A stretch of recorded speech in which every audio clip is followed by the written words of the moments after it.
पढ़िए एक संत और सेठ की कहानी, जिसमें संत का भगवान पर इतना अटूट विश्वास है कि वो प्रसाद में जहरीला भोजन खाने से भी परहेज नहीं करता। इसके बाद भगवान जो करते हैं उसे देखकर सभी हैरान रह जाते हैं। एक सेठ जी बड़े कंजूस थे। एक दिन उन्होंने दुकान पर बेटे को बैठा दिया और बोले कि बिना पैसे लिए किसी को कुछ मत देना, मैं अभी आया। अकस्मात एक संत आए जो अलग अलग जगह से एक समय की भोजन सामग्री लेते थे। लड़के से कहा, बेटा जरा नमक दे दो। लड़के ने संत को डिब्बा खोलकर एक चम्मच नमक दिया।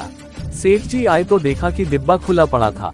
सेठ जी ने कहा कि क्या बेचा? बेटा बोला, एक संत जो तालाब पर रहते हैं उनको एक चम्मच नमक दिया था। सेठ का माथा ठनका। वो बोले, अरे मूर्ख, इसमें तो जहरीला पदार्थ है। अब सेठ जी भागकर संत के पास गए। तब तक संत भोजन बनाकर भगवान का भोग लगाकर खाने की थाली लेकर बैठ चुके थे। सेठ जी दूर से ही बोले, महाराज रुकिए, आप जो नमक लाए थे नमक नहीं था बल्कि जहरीला पदार्थ था। कृपा करके आप ये भोजन न करें। संत जी बोले, भाई हम तो प्रसाद लेंगे ही, क्योंकि भोग लगा दिया है। भोग लगाकर भोजन छोड़ नहीं सकते। अगर भोग नहीं लगता तो भोजन बेशक छोड़ देते।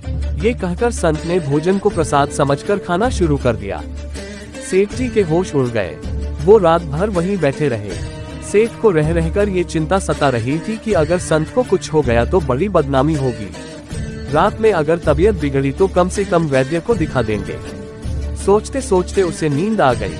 सुबह रोज की तरह संत जल्दी उठ गए और नदी में स्नान करने लगे। सेठ जी ने कहा, महाराज तबीयत तो ठीक है। संत बोले, भगवान की कृपा है। इसके बाद वे पूजा के लिए मंदिर चले गए। जैसे ही संत ने मंदिर का द्वार खोला तो देखा कि भगवान के श्री विग्रह के दो भाग हो गए हैं और शरीर काला पड़ गया है। ये देखते ही सेठ को सब समझ आ गया कि भक्त के अटल विश्वास को देखकर भगवान ने भोजन का जहर भोग के रूप में स्वयं ग्रहण कर लिया और भक्त को प्रसाद ग्रहण कराया।